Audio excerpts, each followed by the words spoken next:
What's up, Liron here. Today I have something really special for you. It has nothing to do with the quick paintings in the background. These are some studies that I made. I actually have something really cool. I found a painting process that I recorded. It must be now at least a year and a half ago of painting this scene of some cars. And I actually did a preparatory sketch for it and then finally did a final painting. So I just thought it would be cool to share with you this process now. And looking back, I look at it and I'm like, oh, I would have done this differently, that differently. I wouldn't do these things the same way I do. So I think it will be useful to point out kind of the differences of what I was doing back then, what I learned since, and what I'm gonna do now and am doing in my current newer works, okay? So I think you'll find this very beneficial. I don't mean to be negative when I'm critiquing my own work. I just try and learn from it. I actually love the original painting, and let's say relative to where I was at the time with my skills and my abilities, it was perfectly acceptable and it was really on point with at the place I was back then.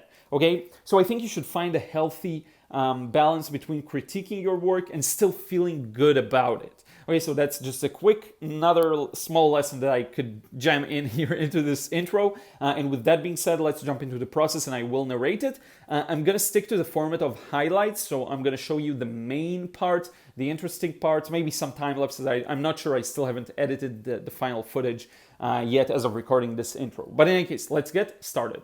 Okay, so here is the sketch, and don't worry, I took it away, but I'm gonna leave it to the side because that's in fact our reference photo, funny enough.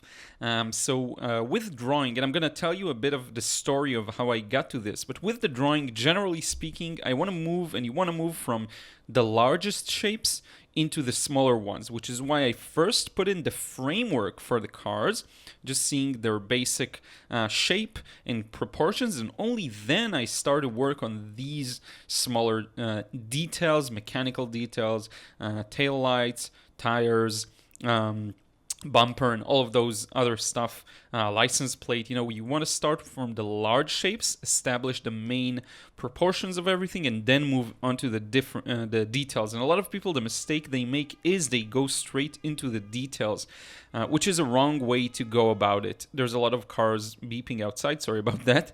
So now I'm adding some background, some settings for this painting. Now, the way I did this was I actually went on location and did this quick sketch that you see to the right. And then I came back inside and painted based on that sketch. I believe I didn't even take any photo with me. I just worked based on that very quick sketch. So now starting with the first wash, the paper I'm using, by the way, here is Arches. I was using a lot of Arches back then. My brush is a Princeton, kind of a fan brush. I don't know exactly what you'd call this one. What I would give myself credit for here is that it was important for me to make sure I have some kind of bead in the ability to work with the paint and have enough time to work with it. But I will say, and sorry about that, I just hit the mic accidentally. What I will say is that it is maybe a little too wet, the wash, for this kind of a small page. Sometimes what you'll find is that when you're using a very small-sized page, you get, with very wet washes, you give up a lot of control. That can be a problem at times. So in any case, putting in the tree here. Now, back then, I just put one flat green there. Today, I would probably vary it a bit more yellow and blue, maybe individually. That's a stylistic choice. A lot of people paint like that with flat colors, and that's fine. Another thing I want to note is I don't exactly remember the colors I'm using and if they are indeed one primary trio or maybe I'm mixing up a few. It doesn't feel to me like the green on the right is harmonious with the gray on the left for the sky. So I wouldn't be quick to say that it is using the same three colors to produce the green here, for example. So yeah. Now I'm starting to establish the shadows. Now what's funny here is that according to the way the scene looked, the shadows on the right sides of the cars should be probably a little darker than that, but not too much. And this is something you'll notice in just a few moments that I did that is, I think, the major mistake with this one. And I talked about it a lot in the past, that I had this tendency to push the contrast too much and to instead of use mid values, use very dark values, because and it's a big challenge sometimes. You look at the object and it's like, that's such a starking difference between the light part and the dark part. It's got to be this dark. And then, but what you don't see is that there are a lot of even darker areas inside the shadow. And if you go too dark in the beginning, as I showed you in the video a while back with the mistake that a lot of people make with pushing the values to be too dark, you don't leave enough room for variance in the shadow. You lose that part of the part of the histogram, or I don't know what you'd call it, the value part. So in any case, now I'm putting in the ground, and I love that I let it merge with the shadows, in that I'm actually letting it work together and keep things rather fluid. That's one thing that was really hard for me back at the time, and I'm very proud of myself for doing that. By the way, I cut out all mixing. Not physically, I didn't have a video of the mixing, but I cut out the mixing time so that we can get to the just to the work part, okay? And you may notice this video is a little more zoomed in than my newer ones. That's how I was doing things back then. It's also a smaller piece of paper. So sorry about that. Again, the differences in quality you'll have to forgive them, but the main point here is seeing how I work. And that's another important point that I came to realize lately, is that I think I owe a lot of my quick improvement to the fact that I'm filming myself painting, and also drawing, because I get to see my process again and again and again, and I get to compare and see what I should have perhaps done differently along the way. Okay, now I'm varying the shadow here, so it started off a bit warm. Now I'm adding a bit more blue. You can see it's a little bluer than on the left side. And I'll connect it to the bottom here. And I love how I connect the shadows. Again, the fact that I was connecting shapes back then makes me really happy. Sorry about that. And it does show that I was starting to think about simplification and making it easier for the viewer to read the scene even back then. It is, sorry, again, it is a little too dark. That's what I would say. Because look at the contrast between the right side and the left. And when I looked at the scene, this is what attracted me to it initially. This contrast, I loved the contrast, and I wanted to portray that. And that's fine, but sometimes you just have to, have a second or third thought and think about your plan and make sure that it works well. By the way, check out my silver black velvet brush. It used to have such a sharp tip back then. Now it's a bit more coarse, and just the tip. It lost some of it over the last 3 or 2 years. I don't remember. So yeah, now I'm letting the shadows blend a little because they felt a little too harsh and sharp. And now I'm already coming back with the green wash for the ground. I love that this is a bit of a different green than what I used for the tree on the top right area, because at least we have some variance in green. One of the things that are really painful for me to watch, I'm also, by the way, exploiting a bit of wet and wet, which is nice. One of the things that I really find the most painful to watch is scenes that are painted with completely flat greens. It's all the same green. I find them so boring. It's like, for some reason, green is a paint that tends to get boring really fast. I don't know if it's the green that does that, or the fact that we perceive it as foliage, and we expect to see more variety in it, because the sky is a big chunk of blue, and it doesn't get boring as easily as green. So who knows? Maybe because it's a secondary color. I don't know. That's a good question. I splashed a bit of water on the wash just to make a little bit of a texture feeling.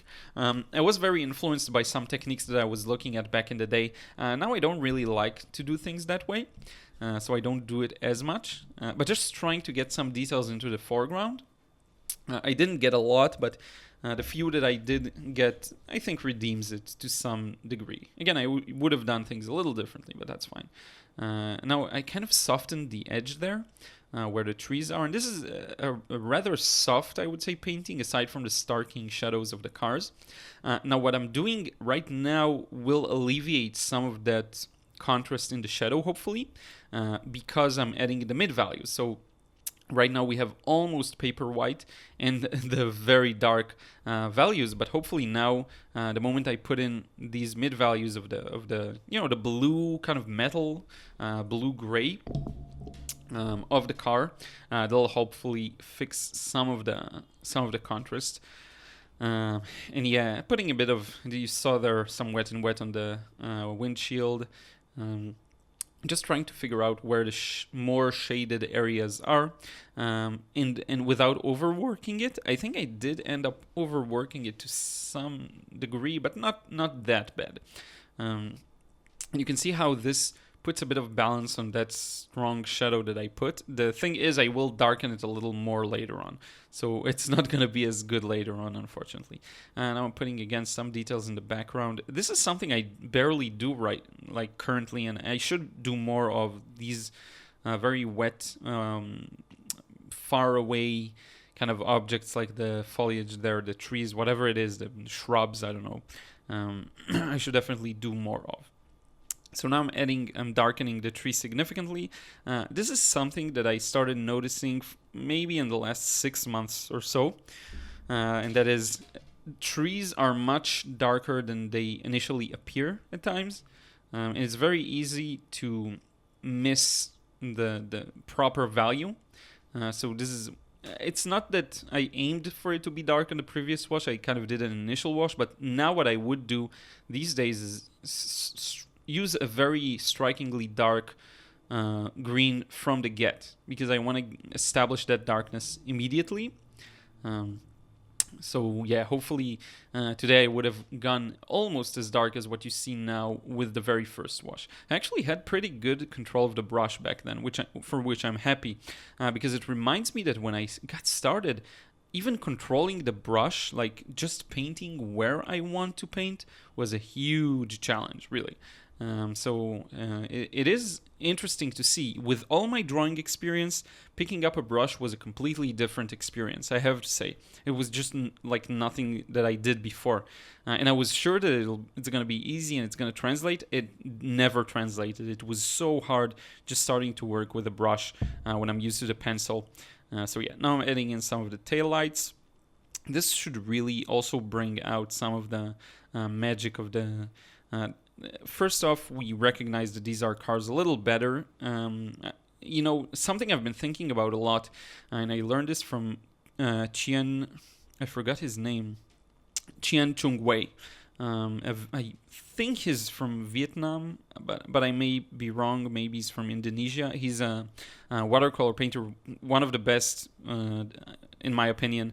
Also on that pedestal, kind of. And what he says is, think about objects in the simplest term possible. So, for example, what makes a car look like a car? Think about the most basic component that does that, and then try and dumb down your painting to that. Okay, which is a very interesting concept. Like, what makes a tree look like a tree? What makes a person look like a person? If you can dumb down the scene to have only the essentials, you're on a good path. And this is what I tried kind of doing with this. And when you see here, the moment I put in the tail lights, it reads better as a car, because one of the things that makes something look like a car is the tail lights.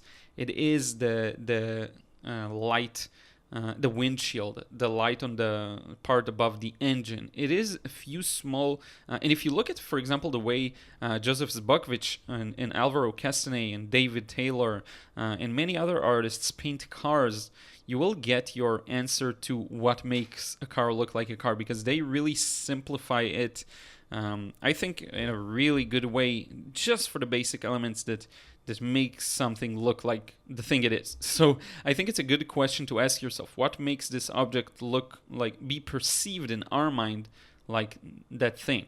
And so if you can focus on that, you can get your paintings to read much better, to have more freshness to them, and things that really make art spectacular, in my opinion. So anyway, now I'm adding the darker shadows, these are especially under the cars, because that area is more well shaded. The thing is, the moment I put them, I realized that some other parts need to be darker. It kind of puts things in better perspective. That's always how it works. You put a value, it looks dark, then you put a really dark value, and you're like, oh, it wasn't that dark. So that's always the way it always happens. We're so susceptible to mind tricks. that is just interesting to see and to figure out how to maybe get over them. So yeah, the paints I'm using, I'm trying to remember not even just the specific pigments, but the brand. I think this is already Daniel Smith. I would take a guess that it's their primary set. So you get here the Hansa Yellow Medium, Parylene Red, I believe, and French Ultramarine or Ultramarine Blue. I can never tell the difference between these two. But in any case, I think that's the paint, though I'm not sure. Some details there to the background with a bit of a dry rigger brush. Same rigger brush I used today. I think it's called American Painter or American Artist. I don't remember. Back to my Princeton brush. Now some of the trees covering that car in the foreground, so I'm just trying to get that effect in. I actually quite like the way it looks now. I think this painting has a lot of grace to it. When I did it back then, I was like, oh, this is really good. And I can still see that quality. I still think it has a lot of positive things in it. I think this was done maybe a year into watercolor painting, I think. So of course my drawing experience helps with getting the scene to look good in the beginning, but the painting knowledge, again, I told you I couldn't even hold a brush. It was so hard to get to paint. If you would give me an area to fill up, I would struggle with it. I wouldn't be able to just fill up like what I'm doing now. Just fill it up. Forget about variations in the wash. Forget about blending. Forget about techniques. Just filling in an area was a huge challenge. And I think my brushwork really has improved since. And I'm able to maybe more economically and directly and simply fill in an area with paint in the most efficient way. Because I don't like to dab too much into the paint. I like to put it in as fresh as possible and not overwork it. That's the main thing that scares me.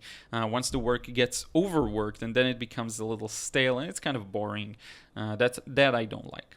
So I added some details there. Now a bit more details there to the background. And notice how it's completely irrelevant in this painting. I don't care what's back there. I'm kind of finishing my scene, so...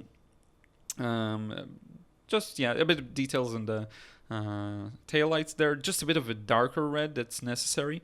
I didn't kill that highlight, despite perhaps I should have. But in any case, now I'm going to remove the tape. And this is something, again, I don't usually show, so you can be happy that I show it in the video. Notice, again, the clean, clear edge that's created. And again, here's the final result. I really hope you enjoyed this process. And let me know what you think in a comment below. And now it's time to wrap it up. So this is it. I really hope you enjoyed seeing this process and the final work. And again, I think there's a lot of value to in looking at your older processes, reaching those insights of what you did and what you would improve for future.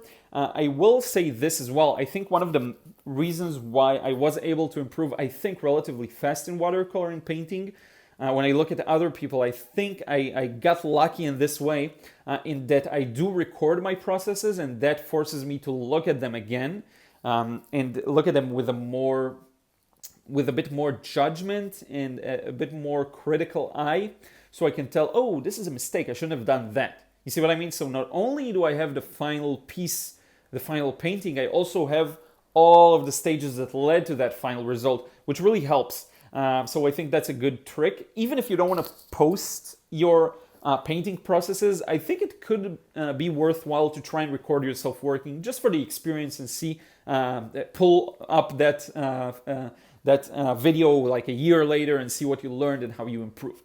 Okay, so I want to thank you so much for watching.